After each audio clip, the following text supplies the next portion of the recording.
মেয়েদের high school, মেয়েদের college যখন ছুটি হয়, তথাকথিত সোনার ছেলেরা গেটের সামনে এতিমের মতো কারায় থাকে।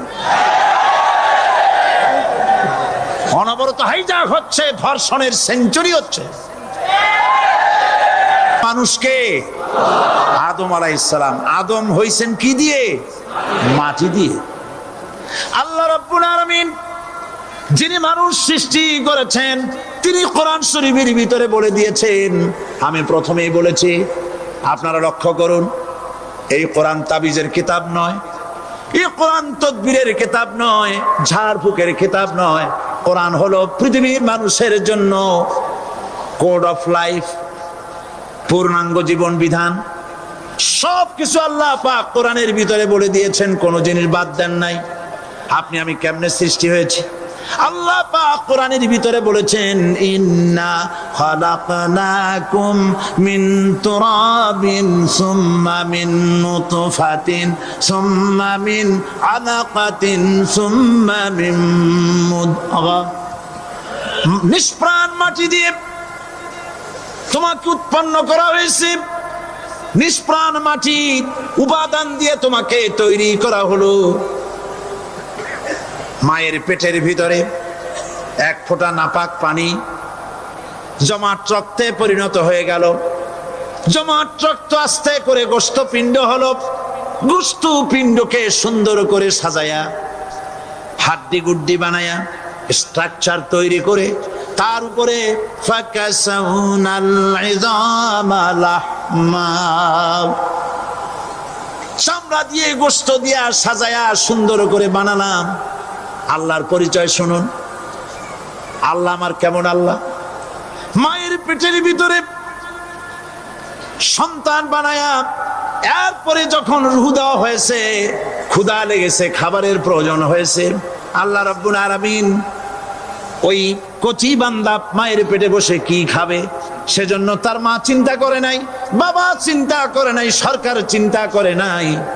আল্লাহ রাব্বুল আলামিন মায়ের মাসিক অসুখকে বন্ধ করে দিয়ে সন্তানের নাভির সাথে আর মায়ের নাভির সাথে তার লাগায়া, পাইপ লাগায়া, মায়ের মাসিক অসুখের রক্তগুলি দিয়ে সন্তানকে বড় বানালেন।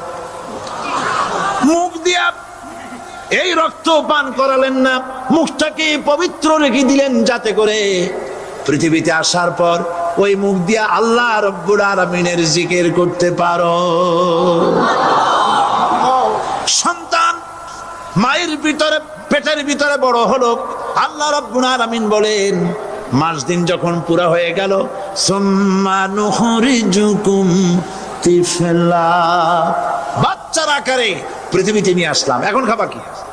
পৃথিবীতে যখন বাচ্চা এলো, তখন তার পেটের সাথে যে সংযোগ ছিল মায়ের নাভির সাথে আর সন্তানের নাভির সাথে, সেই সংযোগ তার আর কি থাকলো? কি করা হলো? কেটে দেওয়া হলো। লক্ষ্য করুন, খাবারের জন্য একটি মাত্র পাইপ আল্লাহ লাগাইছিলেন, পৃথিবীতে সন্তান আসার সঙ্গে সঙ্গে পাইপটা কেটে দেওয়া হলো। এবার কি খাবে? আল্লাহ রাব্বুল আলামিন মায়ের বুক থেকে সন্তানের জন্য এবার সিঙ্গেল সিগন্যাল, তার জন্য সিঙ্গেল কোন লাইন যেটা ছিল কেটে দিয়া, মায়ের বুক থেকে সন্তানের জন্য ডাবল লাইন আল্লাহ চালু করে দিলেন। এমন দুধ বানায় দিলেন যা শুধু খাবার নয়, শুধু ফুড ভ্যালু নয়। এই দুধের ভিতরে ক্যালসিয়াম, এর মধ্যে ভিটামিন, এর মধ্যে আয়রন, এর মধ্যে মেডিসিন। দুনিয়ার এই সন্তান ছিল ফি কারারিন মাকিন, সুরক্ষিত জায়গার ভিতরে ছিল, কোনো পলিউশন সেখানে যেতে পারতো না, রোগের জার্ম সেখানে যেতে পারতো না। দুনিয়ায় এলো দূষিত আবহাওয়ার ভিতরে। এই সন্তানকে এখনই অ্যান্টিবায়োটিক খাওয়ালে পরে অসুবিধা হবে। আল্লাহ রাব্বুল আলামিন মায়ের দুধের ভিতরে ঔষধ দিয়া রোগের প্রতিষেধক বানায়া দিলেন। এ হলো আমার আল্লাহ। এ আমার কে? আল্লাহ। জোরে বলেন আল্লাহ। আল্লাহ। আল্লাহ রাব্বুল আলামিন মায়ের দুধ দিয়ে সন্তানকে বড় করলেন, আর শোনায় দিলেন, খবরদার এই মায়ের সাথে, এই বাপের সাথে নাফরমানি করবি না। মা বাপের জন্য আমার কাছে দোয়া করবে, রব্বির হামহুমা কামা রাব্বায়ানি সগীরা। সবাই পড়েন আমার সাথে, রব্বির হামহুমা কামা রাব্বায়ানি সগীরা। আল্লাহ পাক শিখাই দিলেন বান্দারে আমার কাছে দোয়া করায়, আল্লাহ আমার মা বাপ আমাকে ছোটবেলায় যেভাবে স্নেহের কোলে লালন পালন করেছে, এইভাবে আমার মা বাপ তোমার রহমতের কোলে লালন পালন করো। মনে থাকবে ভাইরা? বলেন মনে থাকবে? প্রত্যেক নামাজের পরে মা বাবার জন্য দোয়া করবেন, বেঁচে থাকুক আর মরে যাক, দোয়া করবেনই, মনে থাকবে। রব্বির হামহুমা কামা রাব্বায়ানি সগীরা। আবার পড়েন, রব্বির হামহুমা কামা রাব্বায়ানি সগীরা। আল্লাহ পাক মায়ের মর্যাদা এত বাড়াইছেন, সাহাবী প্রশ্ন করেছে, ইয়া রাসূলুল্লাহ খেদমত করব কার? হুজুর বলেন তোমার মায়ের, তারপরে কার? তোমার মায়ের, তারপরে কার? তোমার মায়ের, তারপরে কার? তোমার পিতার। বাপের চাইতে মায়ের মর্যাদা আল্লাহ 3 গুণ বাড়াইয়া দিলেন, 3 গুণ বৃদ্ধি করে দিলেন। হাদিস শরীফে এসেছে, হযরত আবী হুরায়রা রাদিয়াল্লাহু তাআলা আনহু রাসূলের কাছে এসে রাতের বেলায় কাঁদতেছিলেন। হুজুর প্রশ্ন করলেন, আবু হুরায়রা কাঁদো কেন? হযরত আবু হুরায়রা বলছেন, হুজুর মা আমাকে মেরেছে। তিনি প্রশ্ন করলেন, আচ্ছা মা তোমার মারলো কেন? তুমি কি কোনো বেয়াদবি করছো? তিনি বললেন না, তবে মারলো কেন? হযরত আবু হুরায়রা বলেন, ইয়া রাসূলুল্লাহ আপনার খেদমত থেকে বাড়ি ফিরতে আমার দেরি হয়ে গিয়েছিল। গভীর রাত্রে যখন বাড়ি গেছি, মা আমাকে প্রশ্ন করলেন, বাবা দেরি হলো কেন, কোথায় ছিলি? তাম পৃথিবীর মানুষ যেই কদম মোবারক চুমু দিতে পারলে ধন্য হয়ে যায়, সেই আখিরি জামানার পয়গম্বর নবী মুহাম্মদ রাসূলুল্লাহ সাল্লাল্লাহু আলাইহি সাল্লামের দরবার থেকে আসতে আমার দেরি হয়ে গেছে।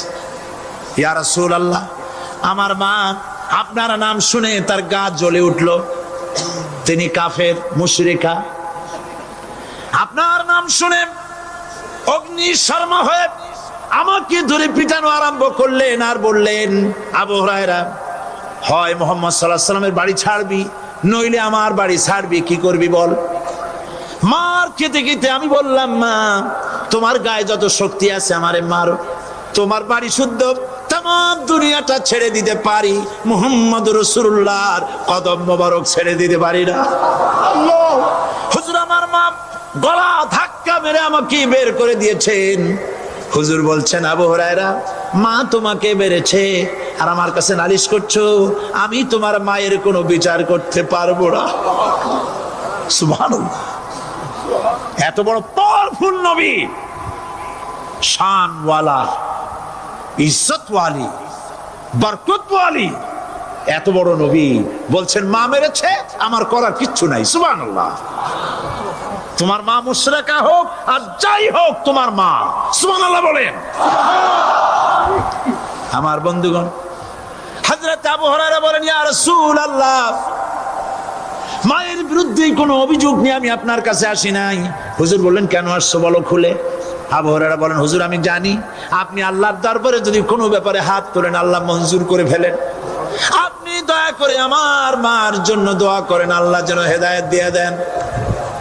আমার নবীজি দুখানে হাত উত্তোলন করলেন, বললেন, আল্লাহুম্মা ইহদিহুম্মা আবি হুরায়রা, আয় আল্লাহ আমি দোয়া করতেছি আবু হুরায়রার মাকে হেদায়েত নসিব করো।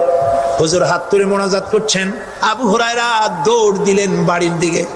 কয়েকজন সাহাবী হযরত আবু হুরায়রার জামা টেনে ধরেছে, এই ভদ্রলোক দৌড়ায় কেন? এত শান্ত মানুষ, কখনো গরম হয়ে কারো সঙ্গে কথা বলে না, এই মানুষটা দৌড়ায় কেন? কোনো বিপদ হইল নাকি? জামা টেনে ধরে বলে, আবু হুরায়রা দৌড়াও কেন? হযরত আবু হুরায়রা বলেন, জামা ছেড়ে দাও, কোনো বিপদ আমার হয় নাই, আমি দৌড়াইয়া বাড়ি যাই দেখতে চাই। আমি দৌড়াইয়া আগে বাড়ি যেতে পারলাম না, আমার নবীর দোয়া আগে আমার বাড়ি চলে গেছে, আমি এটা দেখতে চাই। হযরত আবু হুরায়রা দৌড়াতে দৌড়াতে বাড়ি চলে গেছেন। দরজায় নক করলেন, ভেতর থেকে আওয়াজ এলো, কে?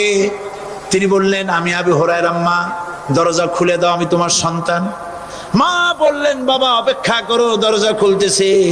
হযরত আবু হুরায়রা বলেন, মায়ের গলার আওয়াজের ভেতরে কুফরি কর্কশতা পেলাম না, মায়ের গলার আওয়াজের ভেতরে তাওহীদের নরমিয়াত পেলাম।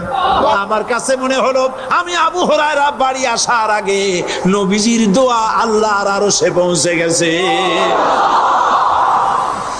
আবু হুরায়রা বলছেন, মা আমার কিছুক্ষণ পরে ঘরের থেকে বেরিয়ে এসেছেন, আমি দেখলাম মায়ের শরীর ভিজা, মাথার চুল দিয়া পানি টপকাচ্ছে। মা আমার বললেন, বাবারে তোমাকে মারার পর আমি নিদারুণ অনুশোচনায় পড়েছিলাম, মনে মনে ভাবলাম, আহারে আমার সন্তান আমি কেন মারলাম? সে তো কোনো খারাপ কাজ করে নাই, কোনো খারাপ জায়গায় যায় নাই, এত ভালো মানুষ যার সম্পর্কে লোকেরা খামোখাই মিথ্যা কথা বলে, এই ভালো মানুষটার কাছে গেছে, সেজন্য আমি মারলাম কেন? বাবা গো, আমি আমার ভুল বুঝতে পেরেছি, জীবনের ভুলও ধরা পড়েছে, আমাকে জলদি করে নিয়ে চলো বিশ্ব নবীর দরবারে। হযরত আবু হুরায়রার মা রাসূলুল্লাহর খেদমতে এসে ঘোষণা করলেন, আশহাদু আল্লা ইলাহা ইল্লাল্লাহু ওয়াহদাহু লা শারীকা লাহু ওয়া আশহাদু আন্না মুহাম্মাদান আবদুহু ওয়া রাসূলুহু। আমার ভাইরা, আল্লাহ রাব্বুল আলামিন মানুষ সৃষ্টি করে পৃথিবীতে পাঠায় দিলেন, খাবারের ইন্তজাম করলেন, এগুলি সব আল্লাহর পরিচয়। আল্লাহরে চেনার জন্য বড় বড় কিতাব ঘাটা লাগে না, কিসমতে যদি থাকে দুই একটা দৃষ্টান্ত যথেষ্ট হয়ে যায়। সুবহানাল্লাহ, সুবহানাল্লাহ, দুই একটা দৃষ্টান্ত যথেষ্ট। আল্লাহ পাক সমস্ত সৃষ্টি জগৎকে তৈরি করলেন, সৃষ্টি করলেন, আর তাদের খাদ্যের ব্যবস্থা করলেন। কে করেছেন খাদ্যের ব্যবস্থা? খাদ্য দেন আল্লাহ। কিন্তু অহংকারী যারা, তারা বলে দেশের বাম্পার ফলনের জন্য সমস্ত কৃতিত্ব সরকারের। বলেন আস্তাগফিরুল্লাহ, বলেন নাউজুবিল্লাহ। এদের একজন বলছিল, 3 বছর কিছু দিবার পারুম না, লোকেরা কয় আমরা না খাইয়ে থাকুম, আল্লাহ কয় আমিও দেহুম, কদ্দুর পারো না খাইয়ে থাকতে। আর রিস্কের দায়িত্ব আমি আল্লাহ গ্রহণ করি নাই। সুবহানাল্লাহ বলবেন না? রিস্কের দায়িত্ব কার হাতে? আচ্ছা দেখুন তো, পৃথিবীর সমস্ত সরকারের কাছে বিভিন্ন মন্ত্রণালয় আছে না? খাদ্য মন্ত্রণালয় বলে কোনো মন্ত্রণালয় আছে কিনা? আছে। খালি কয় খামু আর খামু। খাদ্য মন্ত্রণালয় আছে, থাকার পরেও মানুষ না খাইয়া মরে, ঠিক কিনা? এবার একটু তাকান তো, জ্ঞানের চক্ষু দিয়া তাকান, ফরেস্ট এরিয়া, বাঘ আছে কিনা? নাই। সিংহ আছে কিনা? গন্ডার আছে কিনা? হাতি আছে কিনা? বিশাল বিশাল প্রাণী আছে কিনা? জঙ্গলে ছোট্ট প্রাণী থেকে, পোকা থেকে শুরু করে গন্ডার পর্যন্ত, টুনটুনি পাখি দিয়ে শুরু করে ঈগল পাখি পর্যন্ত, নদীর ভিতরে ছোট্ট চুনু পুঁটি থেকে শুরু করে তিমি মাছ পর্যন্ত। প্রাণী তত্ত্ববিদরা বলেছেন, সমুদ্রের ভিতরে এমন এমন বড় বড় তিমি আছে যে একটা তিমির ওজন 5000 টন পর্যন্ত হয়ে যায়। 5000 টন তিমিটার ওজন। এর যখন বাচ্চা হয়, তখন বাচ্চার দৈনিক দুধ লাগে 50 থেকে 60 মণ পর্যন্ত। কে ব্যবস্থা করে? রুহান মান ফেরেশতা। তো ওর মা যেমন বাচ্চা তো সেরকম হবে, ঠিক কিনা? কে দেয় খাবার? এবার দেখেন তো, আপনার দেশের এই জঙ্গলে কত হাতি আছে। হাতিরা মিছিল করে আসছে যে আল্লাহ আমাদের এখন আর খাইতে যেতে দিতে পারে না, বাংলাদেশের গভর্নমেন্ট কিছু দাও। আসছে না খাইয়া ক্ষুধার জ্বালায় হাতি মরেছে, বাঘ মরেছে, সিংহ মরেছে, এর কোনো দৃষ্টান্ত আছে? ক্ষুধার জ্বালায় আকাশের উড়ন্ত পাখিরা ছটফট করে মারা গেছে, দৃষ্টান্ত আছে? নদীর মাছেরা ক্ষুধার জ্বালায় ভেসে উঠেছে, না খাইয়া মরে গেছে, দৃষ্টান্ত আছে? মহান আল্লাহ রাব্বুল আলামিন কোরআন শরীফের ভিতরে বলেছেন, অনেক প্রাণী এমন আছে যারা তাদের খাদ্যকে সঞ্চয় করে না, খাদ্যকে জমা করে না, আহরণ করে না। সকাল বেলায় একটা খাবার খেলো, দুপুরে কি খাবে তার জানা নাই। শকুন পৃথিবীর মাটি থেকে 3 মাইল উপরে ওড়ে, তার চোখকে আল্লাহ পাক এত তীক্ষ্ণ বানিয়ে দিয়েছেন। এই চট্টগ্রামের কোথায় মরা গরু আছে 3 মাইল উপর দিয়ে দেখতে পায়? সুবহানাল্লাহ করতে ইচ্ছে করে না। এই প্রাণীগুলি খাবারগুলি কোনো গভর্নমেন্ট জোগাড় করে রাখে নাই। আল্লাহ পাক বলেন সবার খাবার আমি দেই। সকাল বেলায় সমস্ত প্রাণীগুলি, মহাশূন্যে পাখি, পানির ভিতরে মৎস্যরাজি, জঙ্গলের ভিতরে হিংস্র প্রাণী, পোকামাকড় থেকে শুরু করে সবগুলো খালি পেটে সব বেরিয়ে যায়, কারো কোনো খাবারের মজুদ নাই। সন্ধ্যা হতে না হতে সমস্ত প্রাণীগুলির পেট ভরাইয়া আমি আবার যার যার ঘরে বেরায় দেই। ওয়ামা মিন দাব্বাতিন ফিল আরদি ইল্লা আলাল্লাহি রিজকুহা। সমস্ত প্রাণীর রিজকের দায়িত্ব আমি আল্লাহর হাতে। কে দেয় রিজক? জোরে বলুন, কে দেন? আল্লাহ পাক। কি খাবেন সব আল্লাহ জোগাড় করে দিয়েছেন।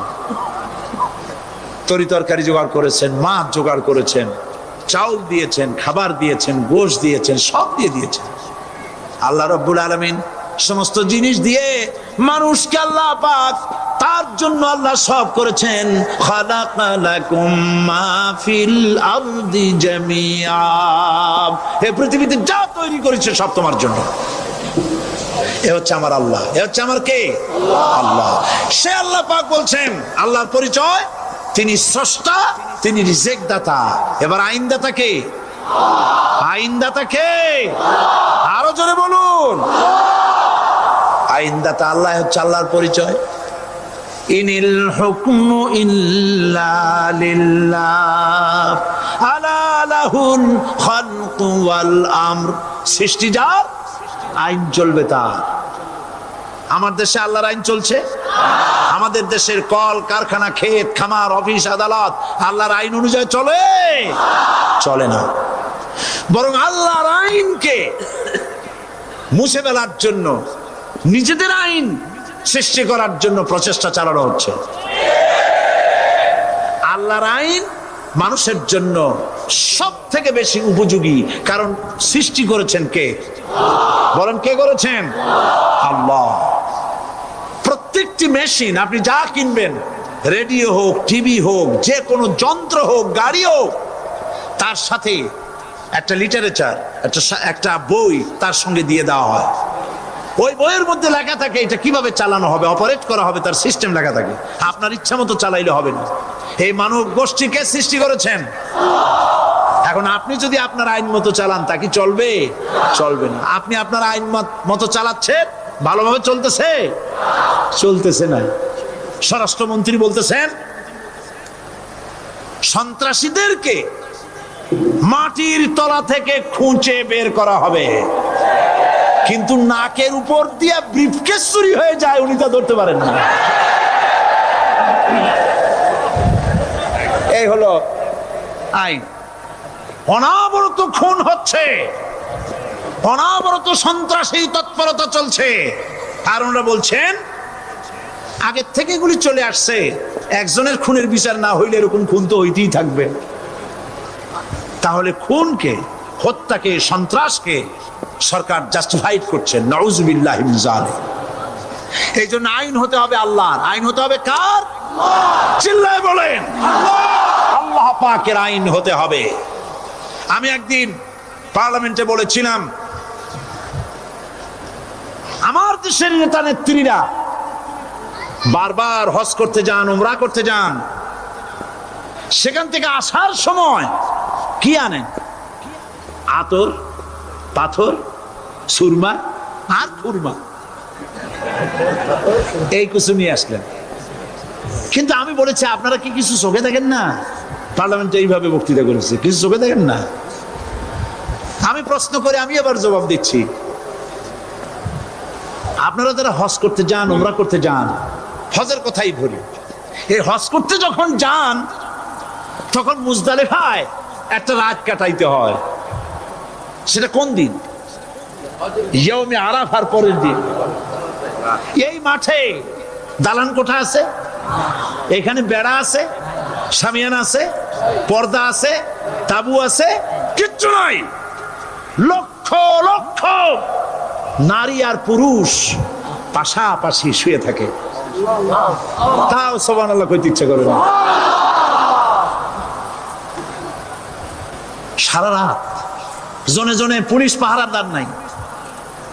কিরকম মেয়ে এলো, চাঁদের সৌন্দর্য হার মানায় দিতে পারে এরকম সুন্দরী, এরকম সুন্দরী নারী, সুদর্শন পুরুষ পাশাপাশি রাস্তার ধারে মরুভূমির ভিতরে সারা রাত কাটাচ্ছে। ইয়ৌমে আরাফার পরের রাতটা একটা রাত পুরা। এভাবে চলতেছে বছরের পর বছর, শতাব্দীর পর শতাব্দী, সহস্রাব্দীর পরে সহস্রাব্দী। আমি প্রশ্ন করি, পৃথিবীর ইতিহাসে কেউ কি এমন কথা বলতে পেরেছে, লিখতে পেরেছে যে মুজদালিফার রাতে সেখান থেকে 10টা নারী হাইজ্যাক হয়েছে, 5টা নারী লাঞ্ছিত হয়েছে? বলতে পারবে? গভীর রাত্রে পুরুষ সঙ্গী ছাড়া সুন্দরী রমণী, যুবতী রমণী একাকিনী নিজের ঘর ছেড়ে আল্লাহর ঘরে তওয়াফ করতে আসে। তওয়াফ সেরে তাহাজ্জুদের নামাজ পড়ে আল্লাহর কাছে মোনাজাত করে একা একা হাজার হাজার লাখো পুরুষের ভিতর থেকে আপন ঘরে ফিরে যায়। কারো বাবার হিম্মত নাই একবার তাকায় সে তো রূপ উপভোগ করার জন্য, আবার তাকায়, অথবা তার আঁচল ধরে টান মারে। আছে ইতিহাস? কথা কন না কেন? সুন্দরী একটা মাইয়া মক্কা থেকে মদিনা থেকে পাওয়া যায় না, 15 দিন হয়ে গেছে। হয়েছে কখনো? এবার জবাব দেন, কেন হয় না? কেন হয় না? আমার দেশের মেয়েরা রাস্তা দিয়ে হাঁটতে পারে না।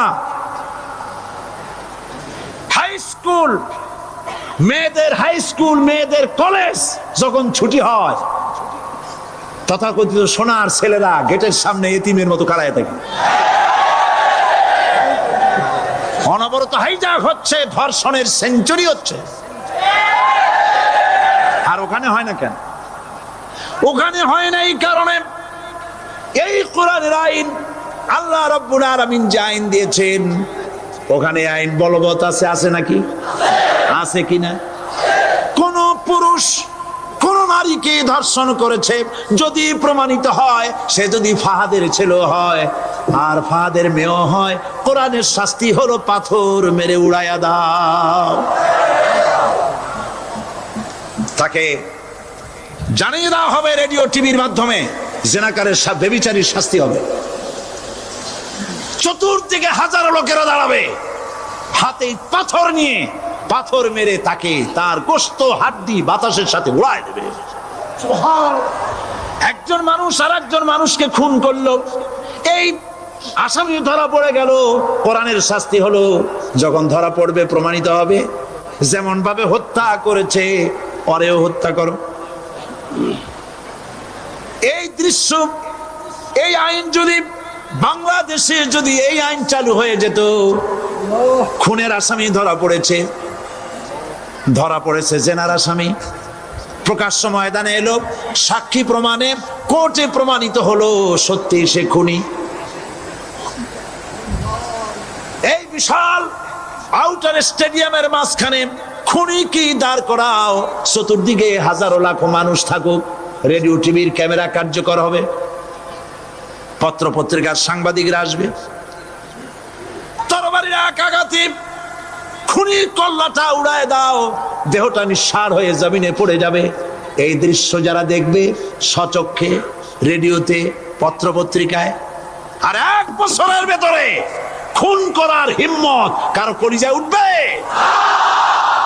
জেনাকারের পাথর মেরে উড়িয়ে দেওয়ার শাস্তি যদি চোখে কেউ দেখে, জেনা করার পুলক আর জাগবে? এটা নাম আল্লাহর আইন। এই আইন কার? এই আইন কার? এই আইন যতদিন পর্যন্ত বাংলার মানুষের মুসলমানদের উপরে কার্যকরী না হচ্ছে, এই দেশে কার্যকরী না হবে, ততদিন পর্যন্ত হত্যা, ধর্ষণ, খুন বন্ধ হবে না। বন্ধ হবে। সুতরাং এই আইন হচ্ছে কার? আরো জোরে বলেন, আল্লাহ রাব্বুল আলামিন।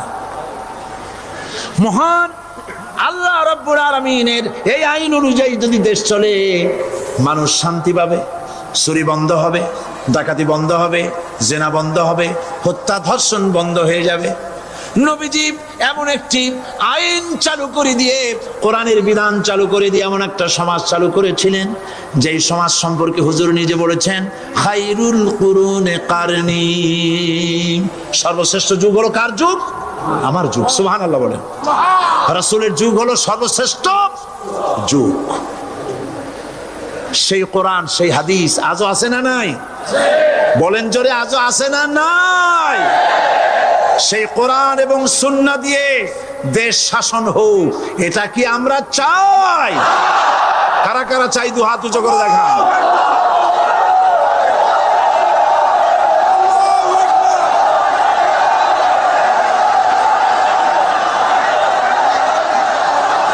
আরে ভাই, আপনারা দাঁড়ায় গেলেন কেন? বসেন বসেন। আমি তো একটা স্লোগান দিতে বললাম, হাত দেখতে চাইছি আমি, মাথা দেখতে চাই নাই। এই সুযোগে কোমরটা সোজা করে নিলেন।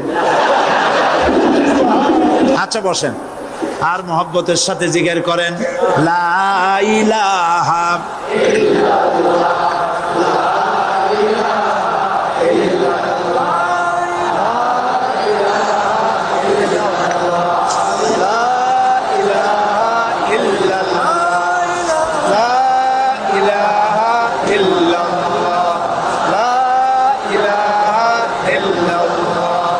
জোরে সরে সবাই জিকির করেন, লা ইলাহা ইল্লাল্লাহ, লা ইলাহা ইল্লাল্লাহ, লা ইলাহা ইল্লাল্লাহ, লা ইলাহা ইল্লাল্লাহু মুহাম্মাদুর রাসূলুল্লাহ। বসুন, আমরা মুনাজাত করব। আল্লাহ রাব্বুল আলামিন আয়াতুল কুরসির ভিতরে আল্লাহর সার্বভৌমত্বের কথা বলেছেন, আল্লাহু লা ইলাহা ইল্লা হুয়াল হাইয়ুল কাইয়্যুম। পড়েন আমার সাথে সবাই, আল্লাহু লা ইলাহা ইল্লা হুয়াল হাইয়ুল কাইয়্যুম। আল্লাহ হচ্ছেন যিনি ছাড়া কোনো ইলাহ নাই, তিনি শাশ্বত চিরঞ্জীব। সুবহানাল্লাহি বিহামদিহি। আগামীকাল এর বাকি অংশ আমি আপনাদের সামনে আলোচনা করব ইনশাআল্লাহ। জোরে বলেন ইনশাআল্লাহ। দাঁড়ানো ভাইরা বসেন। আপনাদের পাশে যারা দাঁড়িয়েছেন অনুরোধ করে বসায় দেন। বলেন যে আর 5টা মিনিট বসেন, আল্লাহর রাস্তায় হাঁটেন না। হ্যাঁ বলেন আপনারা যে আল্লাহর রাস্তায় হাঁটেন না, বসেন, সবাই বসেন। এত বড় মাহফিলের মুনাজাত, সুবহানাল্লাহ বলেন। চট্টগ্রামের ইতিহাসের শ্রেষ্ঠ মাহফিল, চিল্লায় বলেন সুবহানাল্লাহ। গোটা বিশ্বের কোরআনের শ্রেষ্ঠ মাহফিল, বলেন সুবহানাল্লাহ। জোরে বলেন আলহামদুলিল্লাহ। আগামীকাল এ মাহফিলের আখেরি মুনাজাত হবে ইনশাআল্লাহ। বলেন ইনশাআল্লাহ। আমি আন্তরিকভাবে দুঃখিত, প্রতি বছর আমার মা বোনদের জন্য, চট্টগ্রামবাসী আমার মা বোনদের জন্য আলাদাভাবে তাদের প্রশ্নের উত্তর দেই এবং তাদের সামনে কোরআন হাদিসের কথা আলাদাভাবে বলি। এবছর দিন কম হয়ে গেল বলে মহিলারা, মা বোনেরা বঞ্চিতা হয়ে গেলেন। শিশু কিশোরদের জন্য আলাদাভাবে সমাবেশ করা হয়, তাও বঞ্চিত হয়ে গেল। এই বিশাল তাফসীরুল কোরআন মাহফিলের বরকত থেকে চিটাগংবাসীকে যারা বঞ্চিত করলো, আল্লাহ তাদের হেদায়েত নসিব করে দিয়ে। যদি হৃদয় থাকে, যদি হৃদয় বলে কিছু থাকে, বিবেক বলে যদি কিছু থাকে, আর শরীর যদি মুসলমানের পিওর রক্ত থাকে, তাহলে বাড়ি বসে অনুশোচনা করা উচিত, চোখের পানি ফেলানো উচিত ওই সব লোকের যারা এই বরকতপূর্ণ মাহফিলকে বাধা দিয়েছে।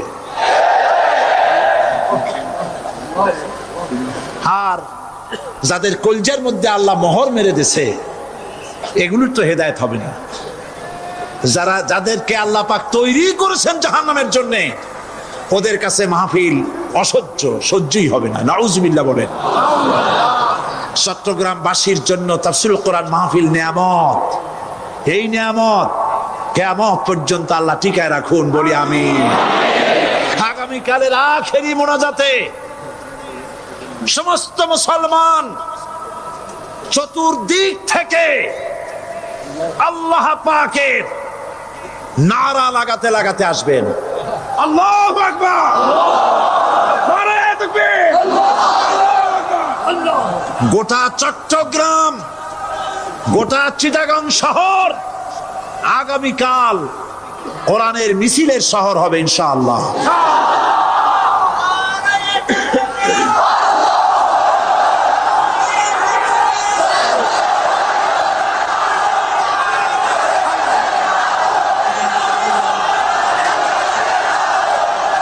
সকল ধন এবং সম্পদের মূল মালিক হচ্ছেন আল্লাহ পাক।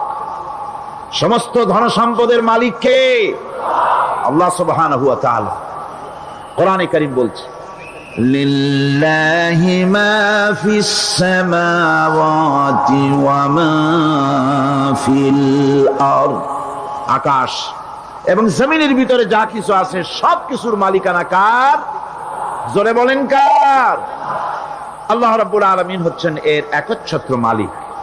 সুতরাং বান্দাদের কাছে কিছুদিনের জন্য এগুলিকে আমানত রাখা হয়েছে।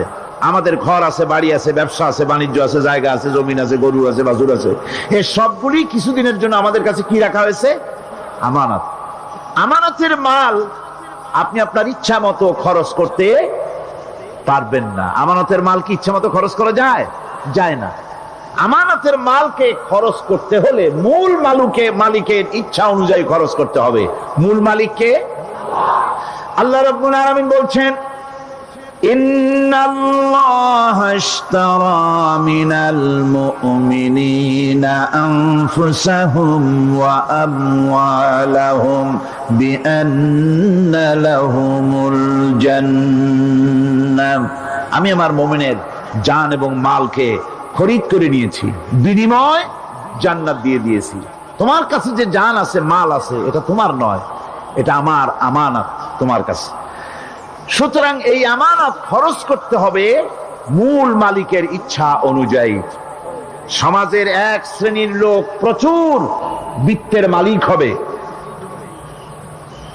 সমাজের এক শ্রেণীর লোক প্রচুর বিত্ত এবং সম্পদের মালিক হয়ে ভোগ বিলাসের আনন্দের স্রোতে ভেসে যেতে থাকবে, নিজেকে ভাসিয়ে দেবে। আর এক শ্রেণীর লোক অনাহারে অর্ধাহারে কষ্ট করবে। এ বিধান ইসলামের নয়। কেউ থাকবে 10 তলায় আর কেউ থাকবে গাছতলায়, কেউ খাবে পোলাও, কোরমা, বিরিয়ানি, আর কারো কিসমতে মরুচ পোড়াও হবে না। এ বিধান আল্লাহর নয়। ইসলামের বিধান হচ্ছে এই যে আল্লাহ যে সব সম্পদ মানুষকে দান করেছেন, এই সম্পদের ভিতরে বিত্তহীনদের অধিকার রাখা হয়েছে। বিত্তহীন যারা গরিব, যাদের কিছু নাই, তারা আপনার করুণার পাত্র নয়। কি বলেন? তারা কি ধনীদের করুণার পাত্র? কোরআনে কারিমে আল্লাহ বলেন, ওয়াল্লাযীনা ফী আমওয়ালিহিম হাক্কুন লিস-সাইলি ওয়াল মাহরুম। ধনীদের সম্পদের ভেতরে গরিবদের, বিত্তহীনদের অধিকার রয়েছে। সে অধিকার আদায় করে দাও। দান করা এমনি দিয়ে দেওয়া এক জিনিস, গরিবদেরকে বিত্তহীনদেরকে ইসলাম করুণার পাত্র বানায় নাই, বলেছে অধিকার। অধিকারটা বড় মজবুত কথা, এ কথার লোড আছে, ওয়েট আছে। আপনার আমার সম্পদের, অর্থাৎ যাদের বিত্ত আছে, বিত্ত সম্পদওয়ালা সম্পদশালী লোকেদের সম্পদের ভেতরে গরিবদের অধিকার রয়ে গেছে, সে অধিকার আদায় করতে হবে। ইসলাম সকল মানুষের দারিদ্র্য দূর করে বেঁচে থাকার মৌলিক অধিকার প্রতিষ্ঠিত করেছে। রাসূল করিম সাল্লাল্লাহু আলাইহি ওয়াসাল্লাম বলেছেন, লাইসা লি ইবনি আদম হাক্কুন সিওয়া হাযিহিল খিসাল, বাইতুন ইয়াসকুনুহু ওয়া সাওবুন ইউয়ারি আওরাতাহু ওয়া জালফাল খুবজ ওয়াল মা, আখরাজাহু তিরমিজি। তিরমিজি শরীফের হাদিসের ভেতরে এসেছে, রাসূল করিম সাল্লাল্লাহু আলাইহি ওয়াসাল্লাম বলেছেন, প্রত্যেকটি বনি আদমের তার বাস করার জন্য একটা গৃহ, এবং লজ্জা ঢাকার জন্য, শীত নিবারণের জন্য তার বস্ত্র, আর ক্ষুধা মিটাবার জন্য তার পানি আর রুটি ইত্যাদির ব্যবস্থা করতে হবে, চাই সে মুসলমান হোক আর হিন্দু হোক আর খ্রিস্টান হোক। বনি আদম, আদমের সন্তান যে মানুষ, যে তার এই অধিকার ইসলাম প্রতিষ্ঠিত করেছে। আজ বলা হচ্ছে খাদ্য বস্ত্র বাসস্থান সমাধান দেবে অমুকরা তমুকরা, এরকমের স্লোগান হয় না? ওরা দিতে পারবে না, ওরা দিতে পারে নাই। খাদ্য বস্ত্র শিক্ষা চিকিৎসা বাসস্থানের গ্যারান্টি দিয়েছে কোরআন, দিয়েছে আল্লাহ রসুল জনাব মুহাম্মদ রাসূলুল্লাহ সাল্লাল্লাহু আলাইহি ওয়াসাল্লাম। ইসলাম অর্থনৈতিক নিরাপত্তার জন্য যে সব পন্থা অবলম্বন করেছে, সেটা হচ্ছে যে সমাজের কর্মক্ষম সকল ব্যক্তি রুজির জন্য পরিশ্রম করবে, কেউ বসে থাকতে পারবে না। এটা হচ্ছে ইসলামের নিয়ম, কেউ বসে থাকতে পারবে না। কোরআনে কারীম বলছে, ফাইদা কুদিয়াতিস সালাতু ফান্তাশিরু ফিল আরদ ওয়াবতাগু মিন ফাদলিল্লাহ। ফাইদা কুদিয়াতিস সালাত, যখন তোমার নামাজ সম্পূর্ণ হয়ে গেল, ফান্তাশিরু ফিল আরদ, ছড়িয়ে পড়ো আমার জমিনের উপরে, ওয়াবতাগু মিন ফাদলিল্লাহ, আর আমার অনুগ্রহ অনুসন্ধান করো। রুজি কামানো কোনো খারাপ জিনিস না। কেউ মনে করে সারাদিন বসে বসে আল্লাহর জিকির করব, কেউ দুনিয়াটারে ঝামেলা মনে করে জঙ্গলে চলে যেতে চায়, এটা নিয়ম না। আপনি বসে থাকতে পারবেন না, আপনাকে কাজ করতে হবে। রুজি কামাই করাটাকে কোরআনে কারিমে এতটা সম্মান দিয়েছে, যেটাকে ফদলুল্লাহ বলা হয়েছে। ফদলুল্লাহ, এটা আল্লাহর অনুগ্রহ, সুবহানাল্লাহ বলেন। এটাকে ফদলুল্লাহ বলা হয়েছে, এটা জিনাতুল্লাহ বলা হয়েছে। আপনি যে কাপড় চোপড় ব্যবহার করেন, এই কাপড় চোপড়ের ব্যাপারে আল্লাহ পাক প্রশংসা করেছেন, কাপড় চোপড় সুন্দর পড়তে বলেছেন। তারপরে রুজি রোজগার হালাল করতে বলা হয়েছে, এবং রুজি কামাবার ব্যাপারে হালাল ভাবে রুজি কামাবার জন্য ইন্সপিরেশন দেওয়া হয়েছে কোরআন এবং হাদিসে। রাসূল করিম সাল্লাল্লাহু আলাইহি ওয়াসাল্লাম বলেছেন, আল কাসিবু হাবিবুল্লাহ, সহস্তে যে উপার্জন করে সে আল্লাহর বন্ধু। যে ব্যক্তি ঠেলা গাড়ি চালায়, কুলি মজুর রিক্সা চালায়, নিন্দা নাই, তাকে নিন্দা করা যাবে না। রিক্সাওয়ালাও একটা গুরুত্বপূর্ণ দায়িত্ব পালন করছে। কুমার, কামার, তাঁতি, জেলে, ধোপা, নাপিত সবাই কাজ করছে। প্রত্যেক কাজের সম্মান ইসলাম দেয়, সুবহানাল্লাহ কোন। সমস্ত কাজের সম্মান আছে, শুধুমাত্র সম্মান নাই চুরির কাজের, ডাকাতির কাজের, সন্ত্রাসের কাজের, চাঁদাবাজির কাজের, মাস্তানির কাজের। এই সব কাজ নিন্দনীয় এবং এই সব কাজ নিতান্ত বাজে কাজ, এ কাজের কোনো সম্মান নাই। সম্মান হচ্ছে নিজের হাতে কামাই করে সারা দিনে এক মুঠো খাবারও যদি খান, আপনার খাবারের চাইতে হালাল খাবার কারো হতে পারে না। আল্লাহর বন্ধু সোজা কথা না। আল কাসিবু হাবিবুল্লাহ, সহস্ত উপার্জনের এত বরকত। সেজন্য অর্থনৈতিক নিরাপত্তার জন্য সমাজের প্রত্যেকটি কর্মক্ষম লোককে কাজ করতে হবে। কি করতে হবে?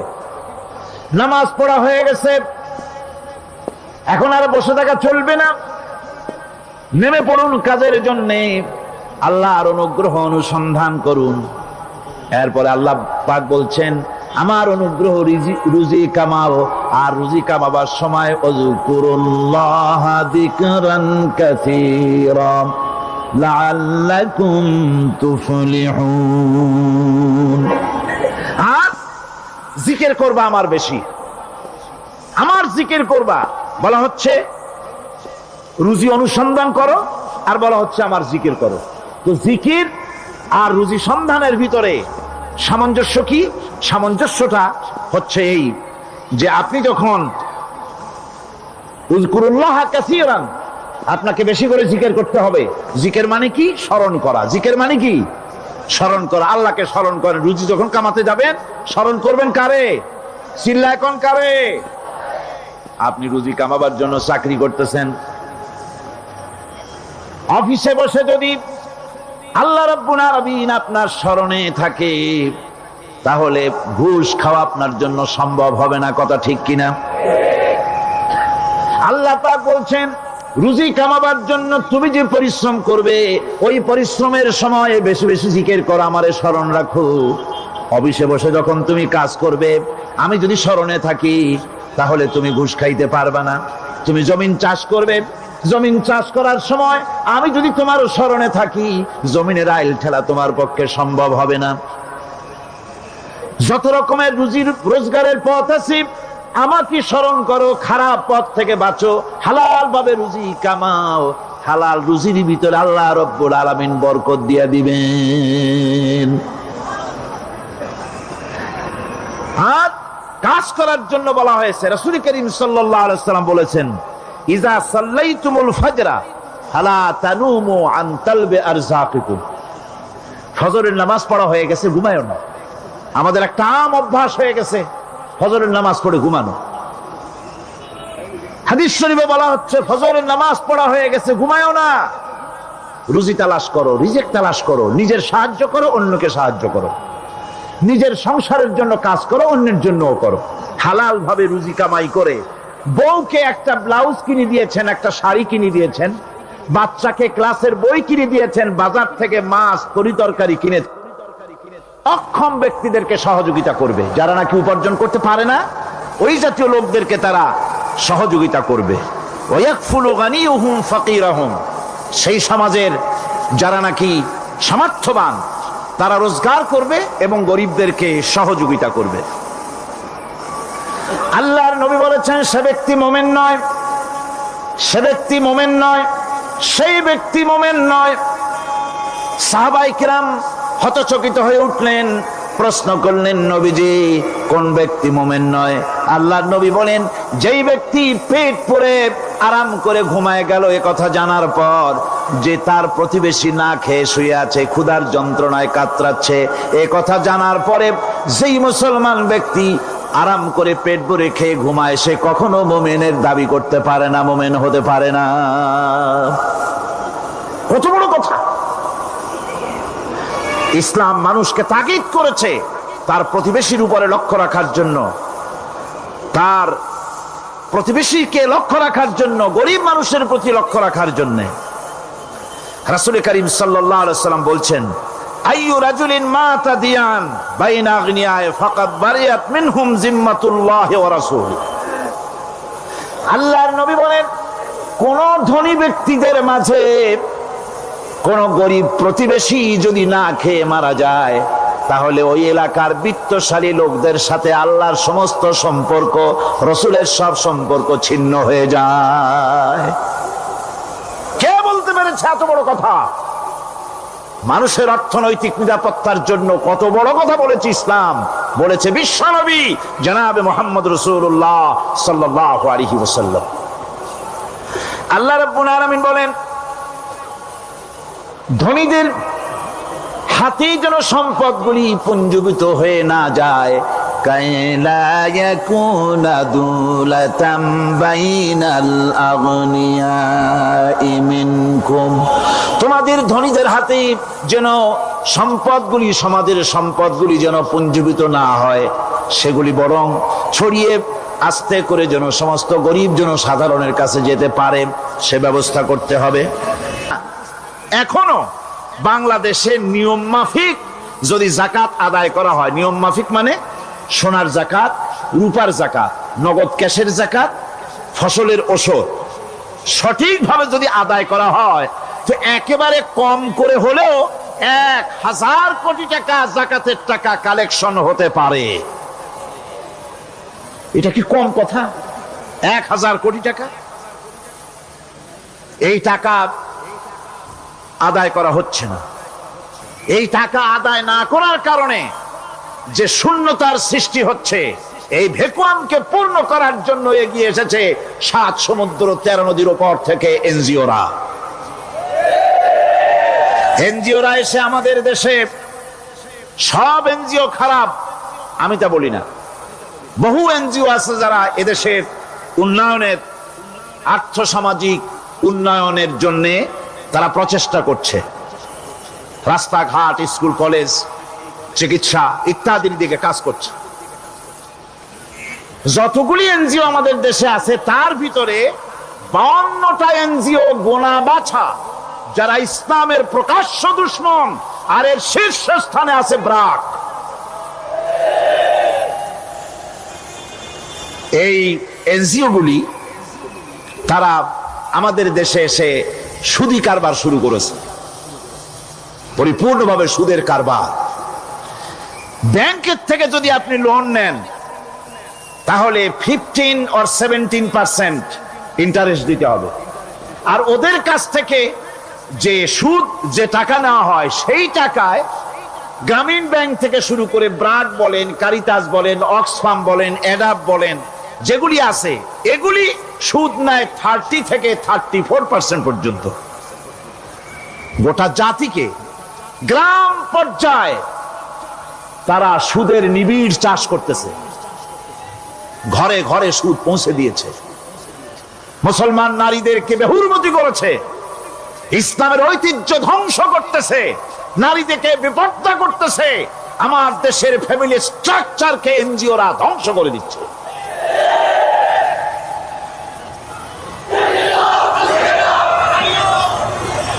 সুতরাং এনজিওরা এই সুযোগটা পেত না যদি যাকাত কালেকশন করা হতো, আর যাকাত দিয়ে, যাকাত যে সব জায়গায় খরচ করতে হয় সেই খরচ করার জায়গাগুলিতে সঠিকভাবে যদি ব্যয় করা হতো এই অবস্থা হতো না। বাংলাদেশে সম্পদের অভাব নাই। যারা বলে বাংলাদেশ গরিব, আমি তাদের সাথে একমত নই। আক্ষরিক অর্থে বাংলাদেশ গরিব নয়, বাংলাদেশে সম্পদ আছে। বাংলাদেশে যে জিনিসটার অভাব সেটা হচ্ছে ইনসাফ ভিত্তিক বন্টনের অভাব। এখানে কেউ তো 1000 বিঘা জমির মালিক, বিঘা বোঝেন না কি কন আপনারা? কানি। কেউ তো 1000 কানির মালিক, আর কারো তো রান্নাঘর উঠাবার জায়গা নাই। কথাটা ঠিক কিনা? কেউ তো শত শত কোটি টাকা, কত কোটি টাকা যে আছে তা হিসাব করে মাসখানেক লাগবে, গুনিয়া খুলাইতে পারবে না। আর কারো তো একটা ট্যাবলেট কেনার পয়সা নাই। সুতরাং আমার দেশে যেভাবে গরিব বলা হয় আক্ষরিক অর্থে ওইভাবে আমার দেশ গরিব নয়। আমাদের দেশে সম্পদ আছে, বহুর জমি অনাবাদি ফেলে রাখা হয়েছে। রাসূল করিম সাল্লাল্লাহু আলাইহি ওয়াসাল্লাম বলেছেন, সেই ব্যক্তির জমিন রাখার অধিকার নাই যে ব্যক্তি তা চাষের আওতায় না আনে। আছে না বহুত জমি পড়িয়া? আবাদযোগ্য জমি আমাদের দেশে আসে যা, তার 2,40,00,000 একর। আমাদের ভূমি সম্পদ রয়েছে, বনজ সম্পদ যা আছে সেটা হচ্ছে 32,53,860 একর জুড়ে বিরাট বনজ সম্পদ আমাদের আছে। ভূমি সম্পদ আছে, বনজ সম্পদ আছে। আমাদের রয়েছে পানি সম্পদ, প্রায় 250 নদী, 3,600 বর্গ মাইল জুড়ে নদীগুলো প্রবাহিত আছে। আমাদের পানি সম্পদ আছে। আমাদের গ্যাস সম্পদ আছে, যে গ্যাস অন্তত 100 বছর চলতে পারে। প্রত্যেক বাড়িতে বাড়িতে গ্যাসের সংযোগ দিলেও 100 বছরে ফুরাবে না। আলহামদুলিল্লাহ কইতে ইচ্ছা করে না? জোরে কোন আলহামদুলিল্লাহ। আমাদের গ্যাস সম্পদ রয়েছে, আমাদের মৎস্য সম্পদ আছে, পশু সম্পদ আছে, কৃষি সম্পদ আছে, আরো রয়েছে বিপুল জনশক্তি। জনশক্তি কাজ সবচাইতে বার্ডেন মনে করা হয়, জনশক্তিকে বলা হয় বাংলাদেশের সবচাইতে বড় সমস্যা, জনশক্তি সমস্যা। এটা হচ্ছে যে সরকার আসে তারই ভূতে পায়, যে যায় লঙ্কা সে আর মানুষ হালে ফেরে না, মানুষগুলি তার জন্য জ্বালা। অথচ এই মানব শক্তি হচ্ছে শ্রেষ্ঠ শক্তি। ইউনিভার্সিটি জনমের মতো না বাড়াইয়া, এখন তো ইউনিভার্সিটি দাবি করতেছে সকলে, গ্রামে গঞ্জে থানায় রান্নাঘরে সব জায়গায় আমাদের ইউনিভার্সিটি দেওয়া। আর ইউনিভার্সিটির ফজিলত কি তা তো আমরা দেখতেইছি। এর থেকে বেশি করে পলিটেকনিক ইনস্টিটিউট, ভোকেশনাল ইনস্টিটিউট ইত্যাদি যদি বানানো হতো, ভিক্ষার হাতকে কর্মীর হাতে যদি পরিণত করা যেত, মানুষগুলিকে যদি কর্মক্ষম করা যেত, তাদেরকে যদি মডার্ন টেকনোলজি যদি শিক্ষা দেওয়া যেত, তাহলে এই মানব শক্তি রপ্তানি করে বা পৃথিবীর বিভিন্ন দেশ থেকে মূল্যবান বৈদেশিক মুদ্রা অর্জন করা যায়। সেটা না করে মানুষ হইছে জ্বালা, জনমের মতো এদেরকে মারো।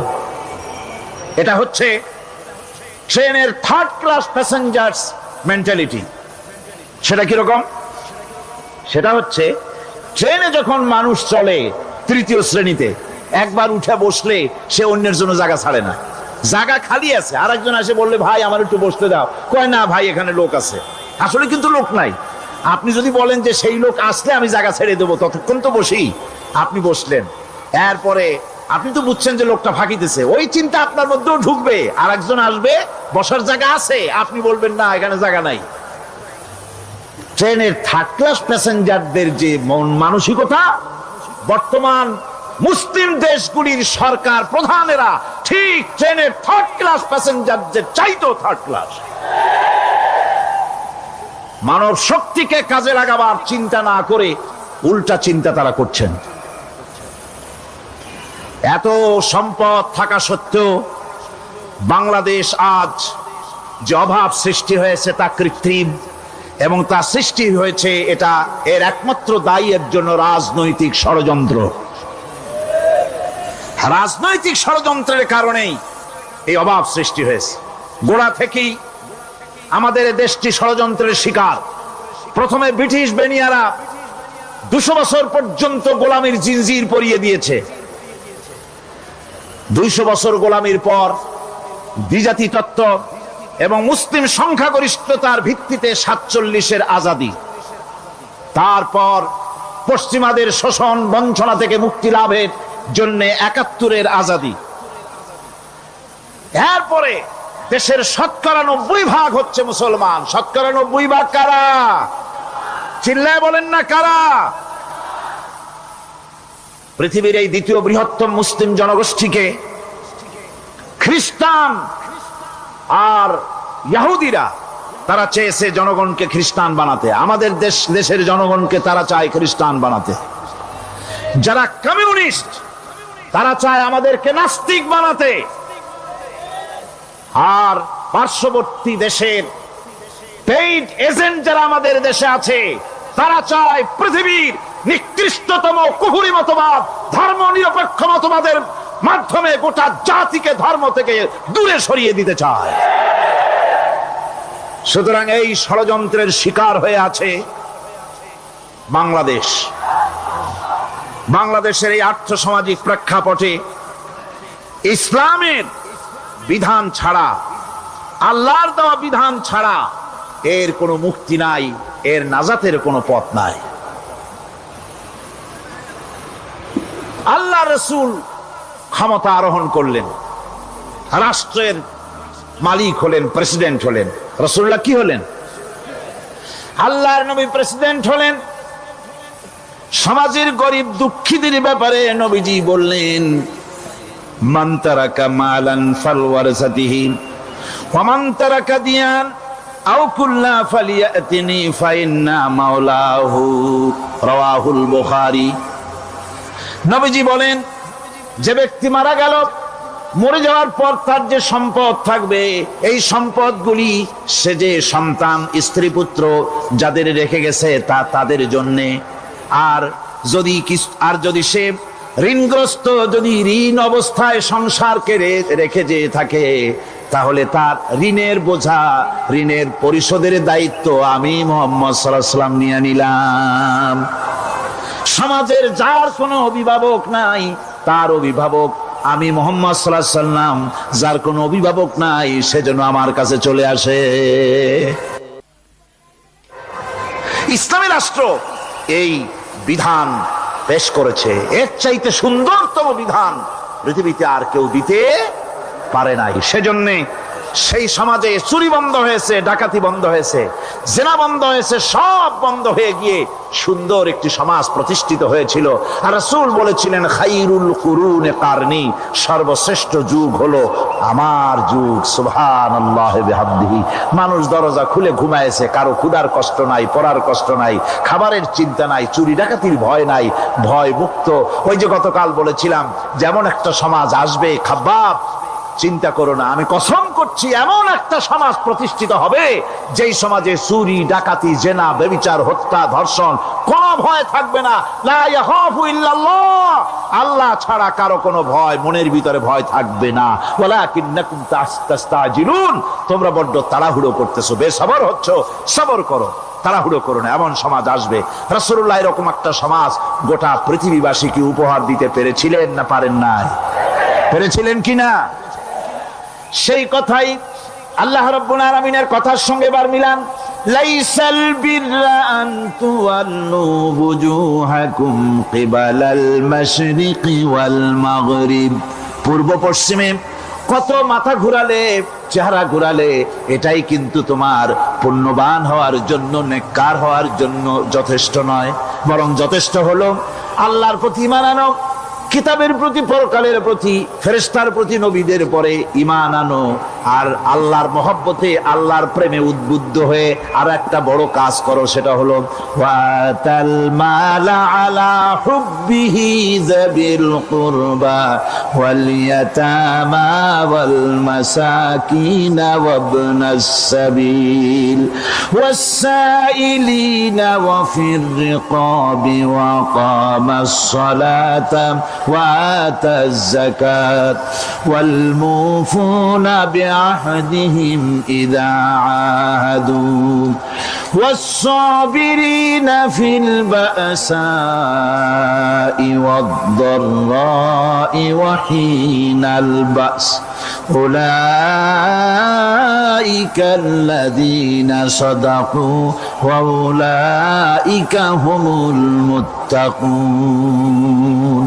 আরেকটি গুরুত্বপূর্ণ কাজ করতে হবে আল্লাহ পরকালে বিশ্বাস করার সাথে সাথে, সেটা হলো এই, তোমাদের জানের মতো প্রিয় ধন এবং সম্পদকে আল্লাহর মহব্বতে খরচ করতে হবে। সেজদা দিয়ে কপালে দাগ লাগাইছো, কিন্তু প্রতিবেশীকে সাহায্য করো নাই, গরিবদেরকে দাও নাই, এতিমকে দাও নাই, বোনকে ঠকাইছো, মেয়েকে ঠকিয়েছো, তোমার ওই সেজদায় কিয়ামতে কাজ দিবে না। প্রকৃতপক্ষের নেককার পুণ্যবান হওয়ার জন্য গরিব জনসাধারণকে সহযোগিতা করতে হবে। এরপরে মাঝখান থেকে যেটা বাদ দিয়েছিলাম, বলেছিলাম নামাজ এবং যাকাত। আমি যাকাতটা কালকে আগে নিয়ে এসেছিলাম, নামাজটা ছিল আগে। সেই নামাজটা যেহেতু আলাদা একটা বিষয় হবে, আর যাকাতটা সাদকার সাথে সামঞ্জস্য আছে, সেই জন্য যাকাত আর সাদাকার কথাটা একসঙ্গে মিলাই বলেছিলাম। এখন শুরু করছি নামাজ। সালাত, সালাত এর আবিধানিক অর্থ হচ্ছে কোন জিনিসের দিকে মুখ ফিরানো। সালাতের অর্থ হচ্ছে নিকটবর্তী হওয়া, মুখ ঘুরানো, মুতাওয়াজ্জা হওয়া। ওই যে হযরত ইব্রাহিম আলাইহিস সালাম বলেছিলেন, ইন্নী ওয়াজ্জাহতু ওয়াজহিয়া লিল্লাযী ফাতারাস সামাওয়াতি ওয়াল আরদ। জানেন আপনারা? পড়েন, ইন্নী ওয়াজ্জাহতু ওয়াজহিয়া লিল্লাযী ফাতারাস সামাওয়াতি ওয়াল আরদা হানিফা ওয়া মা আনা মিনাল মুশরিকিন। নিশ্চয় আমার মুখ ঘুরায় দিলাম কার দিকে? যিনি আকাশ এবং জমিনের স্রষ্টা, সব কিছুর মালিক যিনি, তার দিকে আমি মুতাওয়াজ্জা হলাম। নামাজের অর্থই হচ্ছে মুতাওয়াজ্জা হওয়া, মুখ ঘুরিয়ে দেওয়া, চেহারা ঘুরিয়ে দেওয়া। আর নামাজের আরেক অর্থ হচ্ছে নিকটবর্তী থেকে আরো নিকটবর্তী হওয়া। আমরা কি নিকটবর্তী হতে চাই? না বুঝলে কবেন কি? নিকটবর্তী হইতে চাই কার? আল্লাহ। আমরা কি আল্লাহর নিকটবর্তী হতে চাই? আল্লাহ রাব্বুল আলামিন বলেন, নিকটবর্তী হতে হলে ওয়াসজুদ ওয়াকতারিব, সেজদা দাও আর সেজদার মাধ্যমে আমার নিকটবর্তী হয়ে যাও। সেজদা দিলেই আল্লাহর নিকটবর্তী হওয়া যায়। কোন সুবহানাল্লাহ। সাহাবী, আল্লাহ নবীর সাহাবী প্রশ্ন করেছেন, নবীজি বান্দা কখন আল্লাহর নিকটবর্তী হয়ে যায়? নবীজি বলেছেন, বান্দা যখন সেজদা দেয় তখন আল্লাহর বান্দার মাঝে কোনো হিজাব থাকে না, একদম আল্লাহ পাকের নিকটবর্তী হয়ে যায় বান্দা যখন সেজদায় পড়ে যায়। সুতরাং নামাজ হচ্ছে নিকটবর্তী হওয়া, সালাত এটা হচ্ছে নিকটবর্তী হওয়া।